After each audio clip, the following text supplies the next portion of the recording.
The first thing I would like to discuss with you is that everything is energy.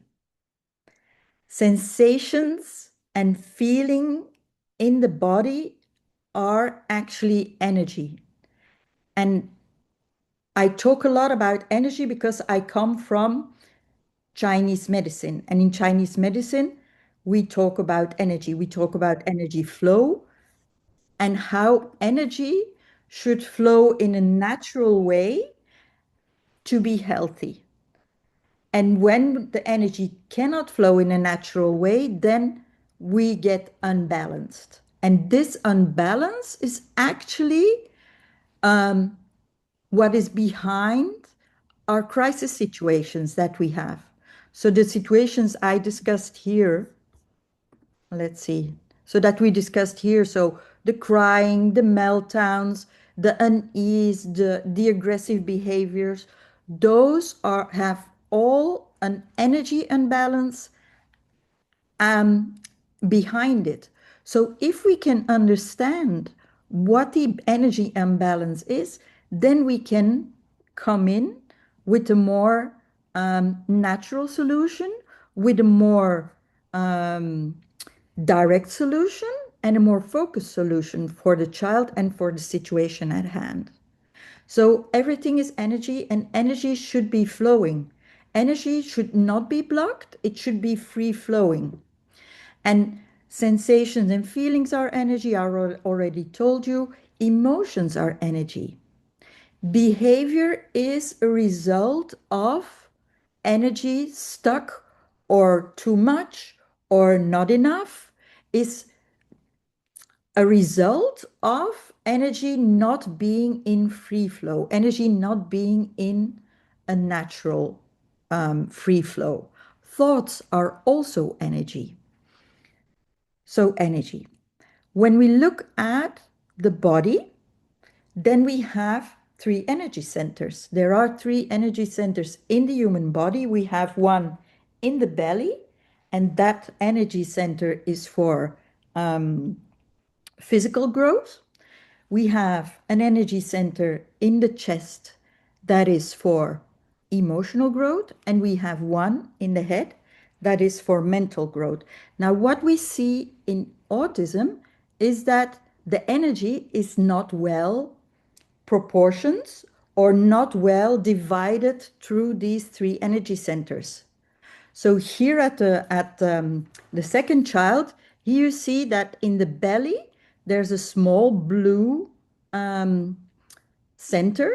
That means that the energy center in the belly is depleted. It's cold, it's depleted, and the child is not growing well. And this results in a lot of digestive system problems. And then we have the energy center in the chest that is wide and empty, actually.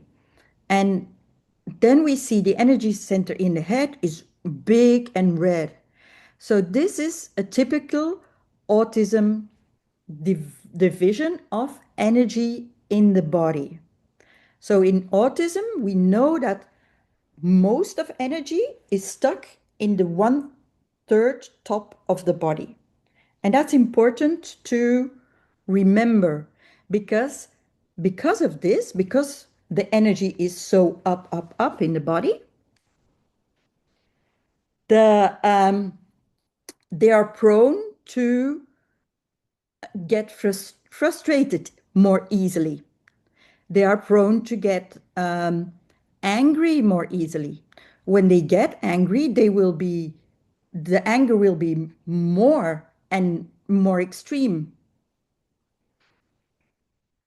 So when we come in and we want to help a child that is in stress or in anger, it's really important that we can keep our energy to us. Because if we come, let's say, that, for example, I have a child situation and the child gets overactive, gets stressed, and gets into an anger fit. What happens when the emotions, we use it in our language also, we say the emotions rise. This means that the energy is rising in the body. So the more emotions we have, the more the energy rises in the body. Now, if the head is already full of energy and the emotions rise, this just gives like an explosive situation. Now, if our emotions also rise, then we have two persons in the room that have their emotions up and have their energy up. This is not a good situation because we want to get the energy down. Do you agree? Can you also feel that for yourself? That when you get emotional, that the emotion rises, that you're not grounded anymore. You're allowed to contradict me if you say, no, Sabine, I don't agree. Please tell me. But it's my experience that emotions rise, energy rises. So if you come into a critical situation like this, you will add stress energy to stress energy, and it will get worse. So in this situation, you will never be able to de-escalate the situation. It will be really hard and you will fail.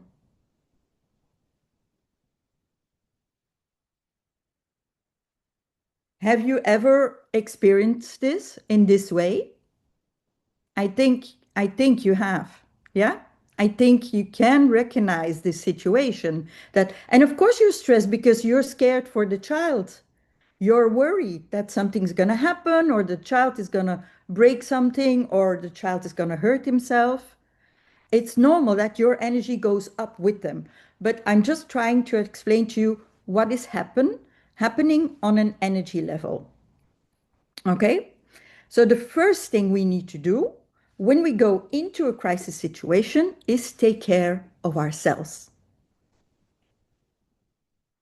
That is really important. And this is something I want you to train. I want you to train when before stepping into a crisis situation. And I know when a crisis situation is there, you have to handle, you have to get in there and do something.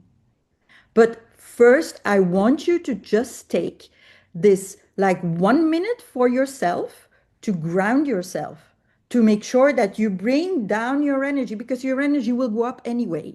Yes? That's not that's not debatable. It's gonna happen. But before you step in, already bring your energy down. So I'm going to learn you how to do that.